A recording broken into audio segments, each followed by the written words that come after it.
Idni gaafa dhufe hooggansi garaagaraatis baga ittiin singee maal gisee poostara asirratti hin ergaanu. Footoo kiyyaas gisee hedduu bareechitee wanta ni goota. Namoonni hedduunis akkasirratti ergan abdiin qaba. Garuu hojii maal hojjetamee Bilaal kiyya ammaaf hojiilee akkam hojjetta eenyuuf hojjettee jirta fakkeenyaaf. Almost namni giraafiksii hojii wal qabatee waan hubannoo waan hin qabneef namni ani amma footoo giseen sitti erge. Dafi hin jaa dafeetiin si barreessa.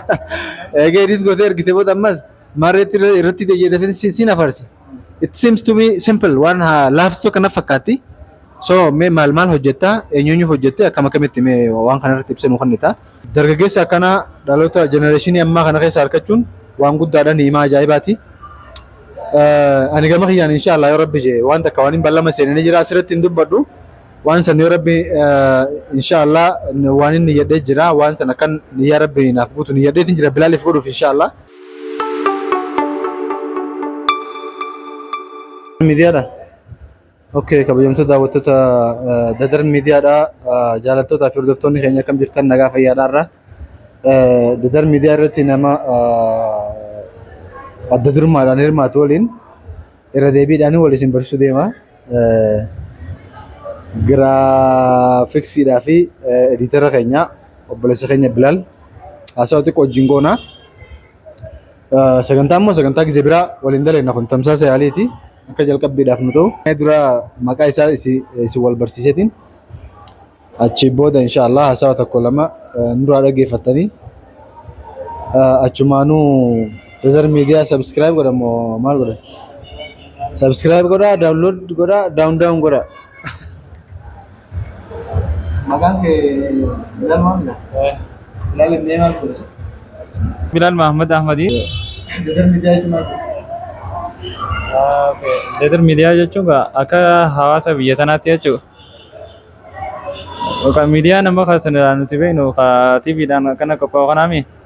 Kun ammoo jechuun hawaasa miidiyuma xiqqaa lafa halkee jechuun booda karaa miidiyaa guddaa sanitti achi deebi'u. Hamilee akka jettu moggaasuma maqaasaati. Boodafis akkuma sila hawaasni miidiyaa guddoo beekutti gisee gaafa yeroo dhufe guddatti sanitti achi deemnaa jechuudha. Sanii fi maqaa magaalaa kanaatii fi miidiyaa magaalaan tun fuulduraaf wanteettu maqaa sanii irratti ilaalleeti murteessine jechuudha. Tole miidiyaa Dadar miidiyaan amma dura wantoota inni hojjetu fi kana osoo ilaalle dura hojii giraafiksii irratti si argatiin jira. Amma poostara garaagaraa baanara garaagaraa hojjetta. Garuu gisee ilaalu jiddugala irraa hojjettu takka seentara tokkoo fi kana hojii amma dura akkaataa itti beeksistu irratti hojjette babbareedaa argarree jira. Fakkeenyaaf ani gaafa idni gaafa dhufe hooggansi garaagaraatis baga ittiin singee maal gisee poostara asirratti hin ergaanu. Footoo kiyyaas gisee hedduu bareechitee wanta ni goota. Namoonni hedduunis akkasirratti ergan abdiin qaba. Garuu hojii maal hojjetamee Bilaal kiyya yeroodhaaf isa beeksisneet booda immoo sagantaa biraa irratti bal'inaan taasisuu dandeenya. Ammaaf hojiilee akkam hojjetta eenyuuf hojjettee jirta fakkeenyaaf.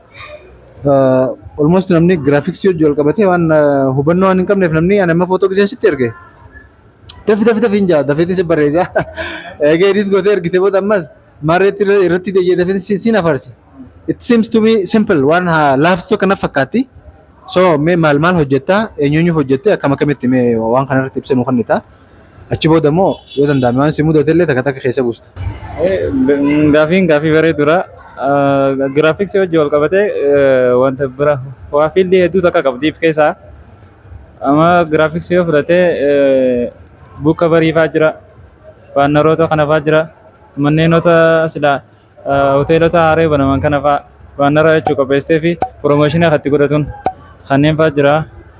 Bakka waa'een giraafiksii hojii wal qabataa akka waliigalaa jechuudha. Kanaas manmootaatiin hojjedhaati.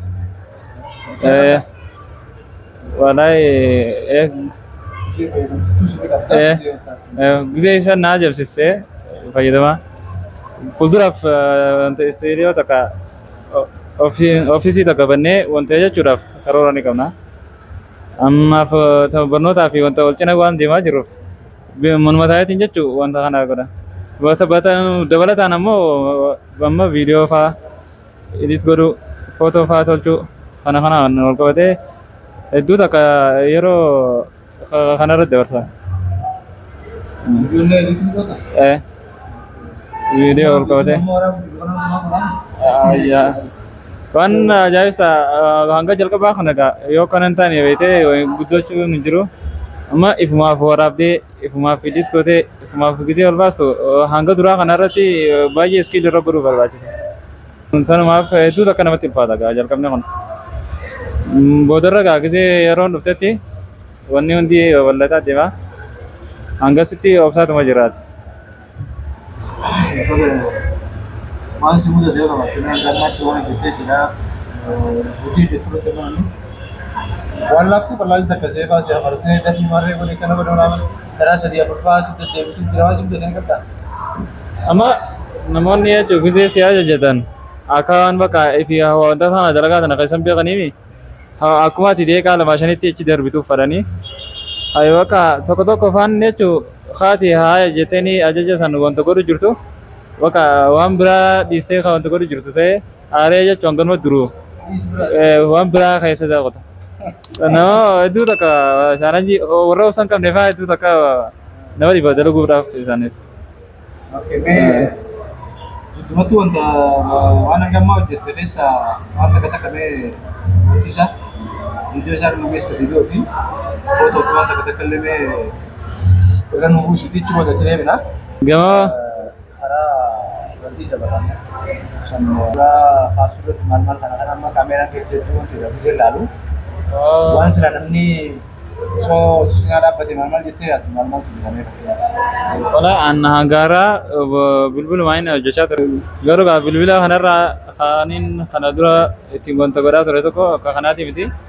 Kanaas osumaan wanta jejjootiin bilbila sanirra ofishaalii tokko bitee sanumaan bakka qixa kaameraa as keessa jiru kana qixa kaameraa istiidiyoo magaalaa tana keessa jirtu sanirra ni qaba bilbilooni.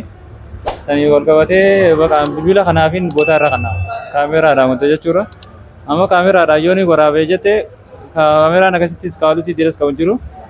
Isaanis gana waraabdee fileeshii isaa irraa fuutee kompiitara neetee maal godhuudhaaf piroosesa biraati edit godhuufis mashaqas godha. Amma kana bilbila isuma waraabdee isuma keessaan edit godhee isuma muratee isumaan ol baasaame. Kanaaf advaanteejii hedduu takka irra qaba.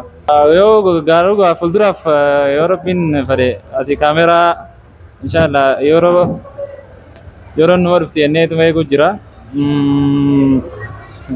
Yoo rabbii fide ati inshaallah kaameraan hojjechuufis fedhii guddaa takka qaba.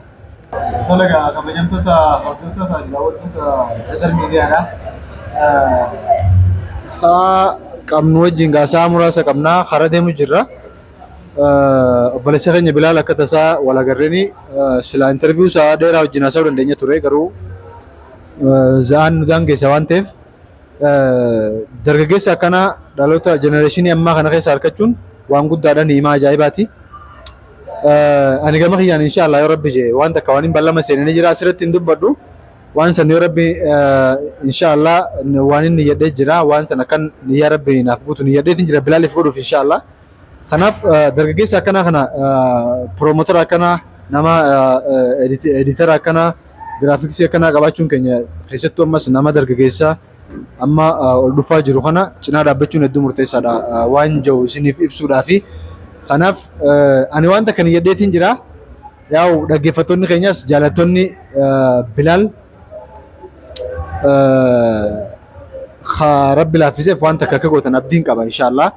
Yoo xiqqaate silkuma abbaa lamaa fi sadii yoo goone yoo kaameraa dadhabdan kaameraan niyyaadeetiin jiran gama kiyyaan inshaallah istaandii abbaa lamaa fi kaameraa tokkoo fi silkii takka illee itti hidhaaneef hedduu waan guddaa hojjetaa jeetii yaada keessattuu warri miidiyaa namatti tajaajilamu qofa osoo hin taane namoota akkana dargaggeessa kana jabeessinee utumnee cinaa dhaabbachuun hedduu murteessaadha. Warri hanga ammaatti footoo keessan isiniif ediit godhee jiru. Warra hordoftoota keessan galatoomaa isinii poostara jedhu isinii hojjetee jiru akkasuma namoonni biraatis wal cinaa haa dhaabbannu jechuuf fedheeti abbaan firaa dubbachuurra yoo namni siraa dubbatee irra wayyaadha waan ta'eef kanaaf Bilaal wanni dhumarratti mee akka dargaggeessa miidiyaa tokkotti namni sooshaal miidiyaa gisee fayyadamuu waan adda addaatiif fayyadamuu danda'a. Garuu akka nama islaamaatti wanti hundi keenya daangaa qaba. dargaggootaaf maal dhaamta? Wanni fakkeenyaaf namni jalaa dhufu tokko ifachuu jira. Wanni adda addaa isa qunnamuu jira.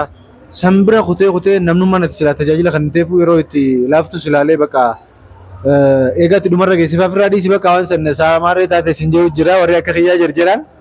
Kanaaf walumaa galattuu warra miidiyaa fayyadamu kanaaf maal dhaamta? Hanga fayyadama isaanii irratti namni tokko waan fedhatee hojii fedhe keessatti jechuun obsa isa barbaachisa. Wanna qulfii waan sanii yoo fudhate obsaan jira. Anumaa yoo fudhate anu hangarraa duraan ture amma walada wanti kan hundi garuu faayidaa isaa faayidaa obsaati. Bakka nama yoo fasaabiru naa jiraun isaa akka mara biyya sanitti obsaa barbaachisaa. Namoota immoo hojii wajjin wal qabatee shabaaba silaa hojii hojjechuuf walii qabu fa'aa kana yoo ta'e bakka dandeettii isaa saniif wanta yeroo kan nuufi qaba. Waan silaa hojjechuu san irratti bakka dafee jarjaree osoo hin taane maaliif dafee namni kun osoo hin taane keessa turuu barbaachisa. Hojjechuuf walii qaban akka obsa abzaanyaa waa hedduu takka isaan qunnamaa. Amma hedduu takka amma yuutuubaroota magaalaa kanaa keessaayis yoo fudhate nama yuutuuba hojjechuu godhu hedduu jira. Garuu maali wanni kun akka yeroo fudhatu hin beekan. Har'a hojjetanii boruuf iftaan hojjetanii akka waan torbaan takka booda bu'aa dafanii bu'atti achi deemuuf laal jedheera. Kanaaf namni farii waa hojjechuu qabu akkuma jiru namni waan qabuun eegalee waan hedduu takkatti akka achi ba'u. Shabaabni magaalaa kanaa waa hojjechuuf farii qaban anillee gama kiyyaan naan jiraan jaa gama waa waraabuutiin gama waa hedduu takka godhuutiin meeshaan qabnu jee nama ogummaa hedduu takka qabu kamana taa'uufaa jira. Akkanaa kun hundi jechuun waan har'a waan qabuun eegalee akka boru bakka guddaa qabu abdiin qaba. Baay'ee tole hojjettoota daawwattoota Digital Miidiyaa sadarkaa guyyaa irraa qopheeffannee gama dhumarra geenyee jirra. Bilaal karaa takka dhumarratti nashiidaa keessaa akkaan jaalatu anu jedhu ani ammoo tashee adam bilaa jettu san amma najash isheen hedduu qaba. Ati immoo dassa jee hordoftoota kee afeeruu dandeessaa nashiida kanaa fayyadamu. Sagaleen qabdu? Okay. Afaan Amaariffaa namoota Oromiffaa? Najashi ta'uu raayyaa ta'uu gosa dassa jiru. Amaariffaa feeta? Oromiffuma keessaa namoota biraa kaniin wanta jiru jira. Bita. Mansuumaallee haa ta'u dhufan. Lammi adan dhufte baatii Ramadaan. Sana sun ta'e takka faarratti wantaa fi Badruddin Ahmad Mashidaa. Mashidaa isaatu hedduu takka danda'aa. Mashidaa isaa keessaa takka منهاج مسيس أبد مخلوقتي سيتون أفقايا وهند قيستي نياتي يلي آتم من نفقوتي إركنتو سوما يا ربي قوتي Fayyadamtoota daawwattoota keenyaa sadarkaa irraa qopheeffannee yeroo biraa Bilaal Qaxalootti haasessina inshaallah. Kanaaf immoo sagantaan guyyaa irratti qopheeffannee jira wajjin kanuma fakkaataa inshaallah sagantaa biraa guyyaa biraatiin hanga walitti deebinutti daawwattoonni keenyaa Digital Miidiyaa waliin turtii gaarii isin jechaa. Digital Miidiyaa sabiskiraayibis godhaa maal achi booda daawunlood godhaa yaadna. Like, share, subscribe godhaa, share godhaa. Hedduu galatoomaa. Assalaamu alaikum warahmatullahi wabarakatuh.